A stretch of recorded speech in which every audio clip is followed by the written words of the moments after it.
Sir, thank you, sir. You have allowed me to speak on a very important issue. Sir, I would like to point out at the outset that SIR is violative of parliamentary legislation. It violates the powers prescribed by Parliament. It's contrary to the judgment of Supreme Court, a 3-judges judgment of Lal Babu Hussain, and it is a malified exercise of power to selectively disenfranchise on the basis of religion. Sir, Election Commission of India cannot be bigger than Supreme Court and Parliament of India, sir.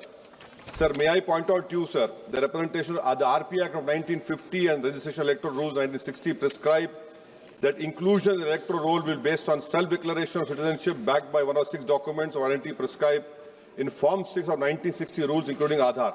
Now, this is an act which was passed in Parliament, sir. Supreme Court, in its Lal Babu Hussain judgment, held that once an voter has been included in the electoral roll, there is a presumption that they are citizens and they cannot be removed except by an inquiry into the citizenship of the individual voter and giving them an opportunity of hearing after informing the basis on which doubt arose concerning citizenship. What is happening now is that the Election Commission is putting the burden of proof on the voter. It is completely in violation of the Representative People Act 1950, Electoral Rules of 1960 passed by this House, and the Supreme Court judgment of Lal Babu Hussain, sir. SIR, sir, has turned this head on its head and puts onus on the voters, sir. Sir, voters who were part of the electoral roll in 2025, instead of being given the benefit of presumption, are required to submit documents to prove the citizenship. The 2003 electoral roll is arbitrarily fixed at the baseline for which revision is being conducted. Sir, ECI is not a body empowered to go into question of citizenship. A power lies with Ministry of Home Affairs, Government of India, and Foreigners Tribunal created under the Foreigners Act. Sir, may I point out to you that what ECI is doing is wrong. Section 14 of Citizenship Act 1950, read with 2003 NRC rules, Section 4, subsection 2, 3, 4, 5, 6, prescribe just such an exercise of election citizenship to be conducted by central government. How is it the ECI is assuming the power given to another agency of Parliament just by passing as you order? This is an occupied field. The ECI has no role to intervene.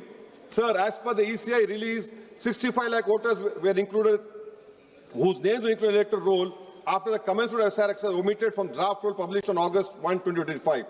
After that, sir, several lakh voters where names were included draft roll were served with show cause notice. I have the copy of show cause notice that doubts had arisen on their right to be included in the electoral roll, and they were asked to appear in person with documents to prove that they were entitled to be included in the electoral roll. So on what basis did the ECI issue these notices? How did the doubt arouse? Form 6 rule has been passed by this August House. How can the ECI do it? They are violating the sanctity of a law that is passed in this August House. Sir, eventually 3.66 lakh such persons were deleted from the electoral roll with no order made available in the public domain, giving the reason for deletion. Sir, under the SIR order, these persons are to be referred to authorities tribunal dealing with illegal foreign migration. Now, sir, look at this, what the government is supporting the ECI. When this 3.66 lakh such persons deleted, the government immediately, which was the draft is published on 30th August and finally 30th September, this government came out with the new Immigration and Foreigners Act 2025 and was notified, and an Immigration Foreigners Exemption Order 2025 cemeteries promulgated the same day. Under this order, sir, no action under Foreigners Act will be taken against illegal entry, presence for citizens of Nepal, Bhutan, Tibet and Sri Lanka, Tamils, in addition to persons other than Muslims belonging to Afghanistan, Pakistan, Bangladesh.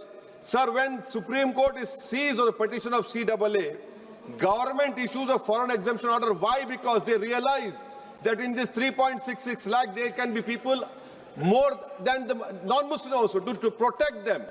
You have done it, and then after 5 years of CAA, you will give them citizenship. That is why I say that this whole exercise, sir, I'm concluding, sir. This is why I say this whole exercise is a backdoor NRC. Sir, Ambedkar was asked, is India's democracy? He said only in formal sense. To be democracy in the substantial sense, political power must be held by the most marginalized and the weakest. He repeatedly said political power is the key to social progress. You have only 4% Muslims over here. The ruling party has no Muslim member. If Lok Sabha increase representation of OBCs and the upper caste is there, now it is at the cost of whom? Muslims are not there. And they're not being reflected in the secular parties. For example, if Muslim majority seats like Wayanad can elect non-Muslims, surely Rae Bareli, Amethi, Ottawa can elect Muslims, sir. And now coming to this electors, sir. We are only become electors. We are not getting elected. Please conclude. Sir, I'm concluding. Sir, give me 2 minutes, sir. Please, sir. Now coming to this whole donations, BJP got 88% donations, sir. Nearly 2,243 crores. So we the people is now represented by We the Private Limited. I would request this ruling party to please consider adopting a mixed member parliamentary system like Germany. Each voter has 2 votes, one for their MP and one for a political party. A tally is done. First, all local winners get seats, and the rest of seats are filled with the overall number of seats. Each party matches roughly percentage. Secondly, sir, delimitation. Don't do delimitation like what you have done in Kashmir and in Assam. Because if BJP it is delimitation, another game, it has to win. Then the loser is going to other political parties. But the loser will be country and democracy. Sir, right to vote. Ambedkar called it a principal theory of the Constitution. I would demand, I have put a private one's bill last assembly, the age of contesting elections for MLA and Lok Sabha should be brought down to 20. Rajya Sabha 25, for Vidhan Sabha 22. Why? Because, sir, we have 52% of India's population under the age of 30. What are we giving to them? So that is what I propose. And lastly, Thank sir, you. and I'm including this. Lastly, sir. Sir, I'm just concluding, sir. Lastly, sir, we must build a consensus and make right to vote a fundamental right. I oppose the SIR. This is nothing but backdoor NRC. This is exercise, a selective exercise to disenfranchise people in